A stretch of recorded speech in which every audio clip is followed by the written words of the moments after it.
Uttarandhra teachers MLC ఎన్నికలు ఉత్కంఠగా మారింది. ఎన్నికల పోలింగ్ తేదీ దగ్గర పడుతుండటంతో విజయనగరంలో రాజకీయ వాతావరణం వేడెక్కింది. పోటీలో 10 మంది అభ్యర్థులు ఉన్నప్పటికీ ప్రధాన పోటీ ఏపీటీఎఫ్ అభ్యర్థి పాకలపాటి రఘువర్మ, పీడీఎఫ్ అభ్యర్థి కోరెడ్ల విజయగౌరి, పీఆర్టీయూ అభ్యర్థి గాది శ్రీనివాసులు నాయుడు మధ్య ఉండనుంది. అయితే విశాఖపట్నం, విజయనగరం, శ్రీకాకుళం, అనకాపల్లి, అల్లూరు సీతారామరాజు, పార్వతీపురం, మన్యం జిల్లాలతో కూడిన ఉత్తరాంధ్ర ఉపాధ్యాయ ఎమ్మెల్సీ నియోజకవర్గానికి 22,493 మంది ఓటర్లు ఉన్నారు. రైట్, ఇక ఇదే విషయానికి సంబంధించి మరిన్ని డీటెయిల్స్ మా ప్రతినిధి సౌమ్య లైవ్ లో అందిస్తారు. సౌమ్య, చెప్పండి దీనికి సంబంధించిన అప్డేట్స్ ఏంటి?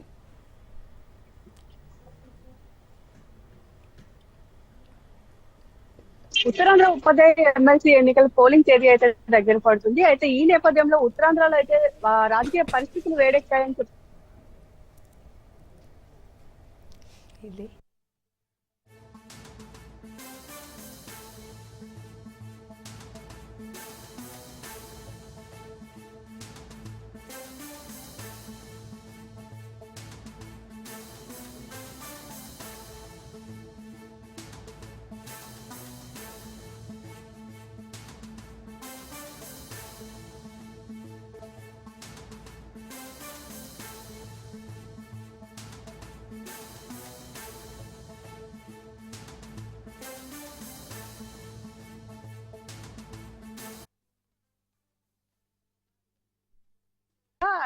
వైసీపీ మాత్రం ఇప్పటి వరకు స్తబ్దంగానే ఉంది. ఎలాంటి బహిరంగ కూడా చేయనటువంటి పరిస్థితి కనబడుతుంది. మరొక వైపు మనం చూసుకున్నట్లయితే రఘువర్మకి మాత్రం ఏదైతే కూటమి ప్రభుత్వం ఉందో బహిరంగంగానే ప్రెస్ మీట్లు నిర్వహించి మరి వారి యొక్క అభ్యర్థికి మద్దతు తెలియజేయాలని మిగతా టీచర్లందరికీ కూడా వాళ్ళు ప్రచారం చేస్తున్నటువంటి పరిస్థితి కనబడుతుంది. అయితే దాదాపు మనం ఎన్నికల విషయానికి వచ్చేసరికి 22,493 మంది ఓటర్లు తమ యొక్క ఓటు హక్కునైతే ఈ ఎమ్మెల్సీ ఎన్నికల్లో, గ్రాడ్యుయేట్ ఎమ్మెల్సీ ఎన్నికల్లో వినియోగించుకుని ఉన్నారు. అయితే ఈ నేపథ్యంలో మనం చూస్తున్నట్లయితే దాదాపు ఉత్తరాంధ్రకు సంబంధించి 154 పోలింగ్ కేంద్రాలను కూడా ఏర్పాటు చేసేటటువంటి పరిస్థితి మనకు కనబడుతుంది. అయితే ఈ నెల 27వ తారీఖున దీనికి సంబంధించి ఉదయం 8 గంటల నుంచి సాయంత్రం 4 గంటల వరకు కూడా ఈ పోలింగ్ అనేటటువంటిది నిర్వర్తించడం జరుగుతుంది. అయితే కౌంటింగ్ ప్రక్రియ వచ్చేసరికి మార్చి 3వ తారీఖున జరగనుంది.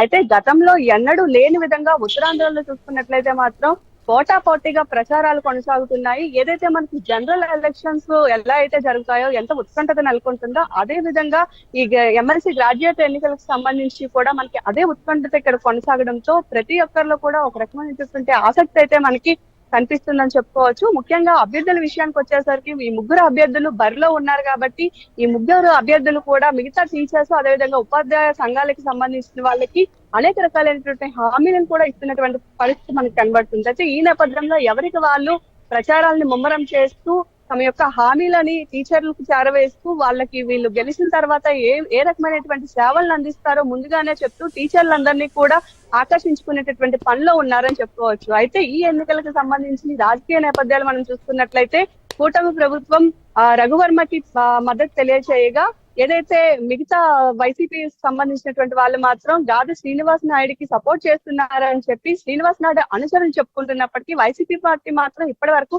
చాలా స్తబ్దంగా ఉందని చెప్పుకోవచ్చు. బహిరంగంగా ఎవరికి కూడా సపోర్ట్ చేస్తున్నట్టుగా ఎక్కడా కూడా ఎవరు కూడా చెప్తున్నటువంటి పరిస్థితి మనకు కనబడట్లేదు. అయితే ఇంకొక వైపు మనం చూసుకున్నట్లయితే వీళ్ళిద్దరూ కూడా గతంలో ఎమ్మెల్సీలుగా చేశారు. ఇప్పుడు రఘువర్మ అయితే సిట్టింగ్ ఎమ్మెల్సీగా ఉన్నారు.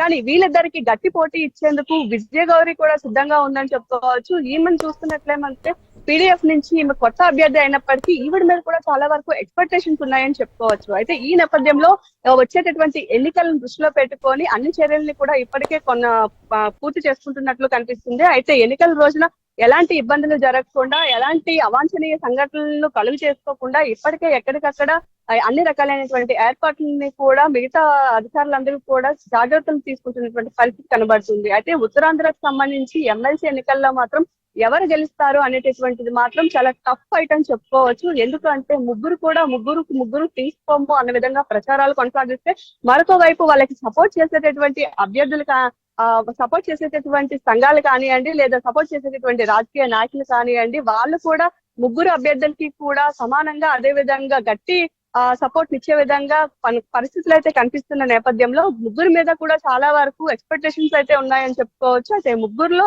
ఎవరు గెలుస్తారు అనేటటువంటి మాత్రం చాలా టఫ్ ఫైట్. చెప్పడానికి వీలైనంతగా ఇక్కడ ఉత్తరాంధ్రలో ఉండేటటువంటి ఎమ్మెల్సీ గ్రాడ్యుయేట్ ఎన్నికల పరిస్థితులు అయితే కనిపిస్తున్నటువంటి పరిస్థితి కనబడుతుంది. ఇక మొత్తంగా మనం చూసుకున్నట్లయితే 27వ తారీఖు ఎప్పుడు వస్తుందా, ఎప్పుడు తమ ఓటు హక్కును వినియోగించుకోవాలా అని ఉపాధ్యాయ సంఘాల విధంగా మిగతా టీచర్లు కూడా ప్రస్తుతం ఉత్కంఠతో ఉన్నారని మనం చెప్పుకోవచ్చు. అయితే ఈ నేపథ్యంలో ఇంకా 27వ తారీఖు కొద్ది సమయం మాత్రమే ఉంది కాబట్టి ముగ్గురు అభ్యర్థులు కూడా ఉత్తరాంధ్రలో ఉండేటటువంటి అన్ని ప్రాంతాల్లో కూడా ఎవరైతే టీచర్స్ ఉన్నారో, ఎవరైతే ఉపాధ్యాయ సంఘాలు ఉన్నాయో వాటన్నిటిని కూడా చాలా వరకు ప్రభావితం చేసే విధంగా తమ యొక్క హామీలని చెప్తూ ముందుకు వెళ్తున్నటువంటి పరిస్థితి అయితే మనకు కనిపిస్తుంది.